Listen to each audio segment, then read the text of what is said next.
Hey guys, you'll notice that my question for the think piece for chapter 1 is on the Human Performance Index Matrix, and I really just want you to read through those 7 gaps and think about which one is the most common in your experience. Which one do you think might be the most damaging to a team's efforts? What experience do you have with any of them, if any? These are just things to think about.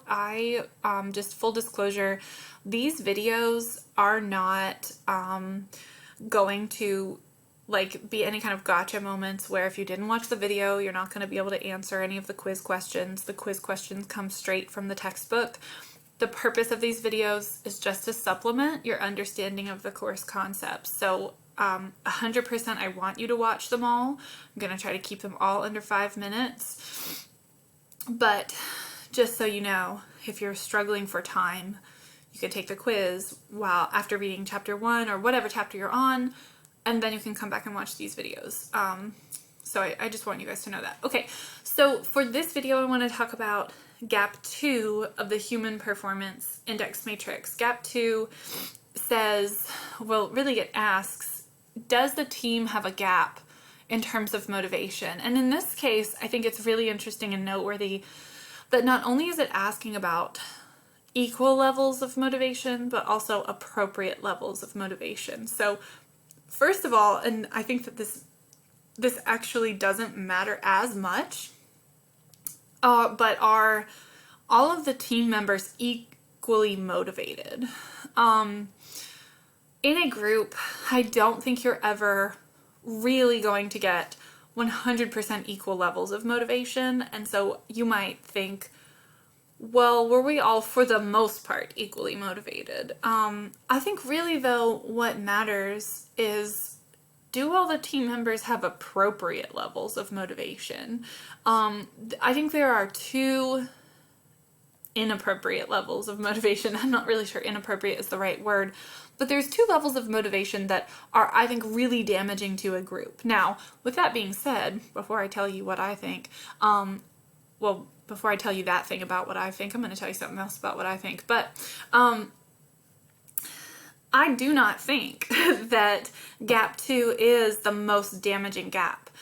You can have different and inappropriate, I still don't think that's the right word, but whatever, levels of motivation and have a result of a team that's still effective. So it's not necessarily crippling, I guess, if Gap 2 is not, if there is a gap in terms of motivation.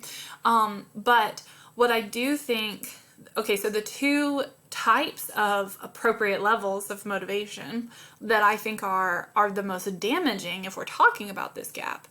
One of them is an undermotivated person, like a severely undermotivated person. And you've all probably been in a group with a severely undermotivated person, and that's a person who's like, I don't want to do any of this. Like, I'm just going to sit here and play with my pencil or not show up at all, right? That's super frustrating. Nobody likes to work with someone who's not doing anything. And we all know that in different contexts. And there's always good reasons. Maybe not always, but I think there are often good reasons for people who are severely undermotivated, but that's really damaging to the group. Also, surprisingly, extremely overmotivated people are very damaging to the group because those are usually team members who are going to rush through the project or have unrealistic expectations for how quickly you should move through the project. So I want to talk about some of my experiences with group work in terms of, being motivated. So one of the experiences, and I'm speaking from when I was in undergrad, so this is probably 10 years ago, something like that. I was in a group in a marketing class, and our instructor, first of all, the worst thing in my experience is picking your own groups because I'm not very social, especially in class. I just want to go there. I want to learn the material. I want to get out and prove that I'm awesome, but that I'm awesome by myself. So I think that for me, this was kind of a scary moment because I didn't know anyone in the class, and my instructor said, first of all, you cannot do this assignment by yourself. I will not let you do this assignment by yourself. You have to be in a group, which this was business school, so I completely understand, right? You really aren't going to ever be in a situation where you're not working in a team if you are in like any kind of like corporate world. Okay, so we had to work in a group, and I didn't know anyone in the class, and so I was like, well, what am I supposed to do? I did not want to fail this. I wanted to get 100. I wanted it to be amazing. So I sent an email to the entire class, and I said, if anyone else like needs a partner, please let me know, because I will basically do all of the work for you, and you just need to put your name on this. That was not a good idea. I mean, it was fine. It was like as if he didn't assign group work and I just had to do it myself. But I basically did all the work for someone who did nothing. I don't recommend that. It's not necessarily very stressful. I think the thing that worked there is he had zero motivation. He did not care. It wasn't a situation where he came in at the last minute and was like, you know what? I don't agree with all the work you've been doing. This doesn't look right to me. Like he just, every time we had an email exchange and I gave him drafts of things, he would, you know, say, yeah, this looks good. I think he wrote a couple of sentences and I like changed them at some point, which probably wasn't a good idea on my part.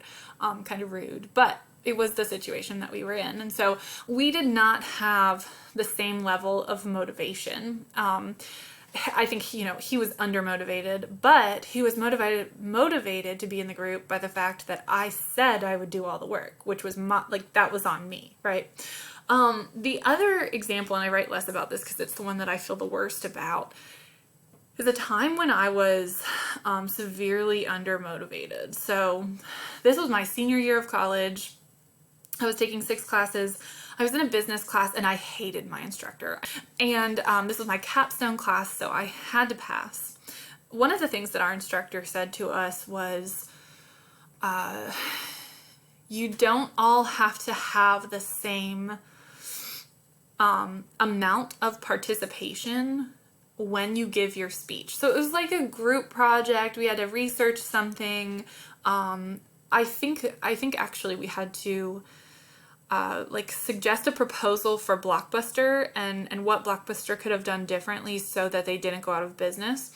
But anyway, we had to give a report on that, and that was like our like 50% of our grade or something like that.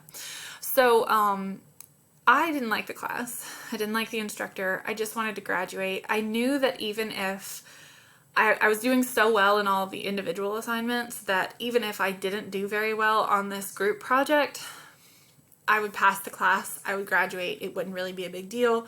I think at this point I had decided that I was going to be in English, like I was going to pursue my English studies, and I wasn't even really going to go into business.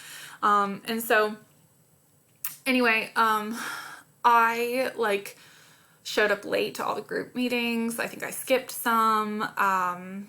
I didn't do very much work. I think I wrote a few things here and there. When it came time to present, because our instructor did not have the expectation that everyone should be involved in presenting, I just like pushed the arrow key on the keyboard to like advance the slides. And I was the weakest link in that group. I don't necessarily like, it doesn't keep me up at night. So maybe I shouldn't be teaching chapter 6, but it's just something that, you know, you recognize, right? There are different levels of motivation in groups. But we could have done better. I could have contributed more. I could have learned more about what Blockbuster could have done not to go out of business. I actually don't remember the project at all, except for the topic, now that I think about it. And I think just as a whole, I wouldn't feel like a jerk in that moment, which, I don't know, makes the most sense to me of how I should be feeling about that. So just my thoughts. I lied to you. This is 10 minutes. I will do better in the future. Enjoy. Have a good day.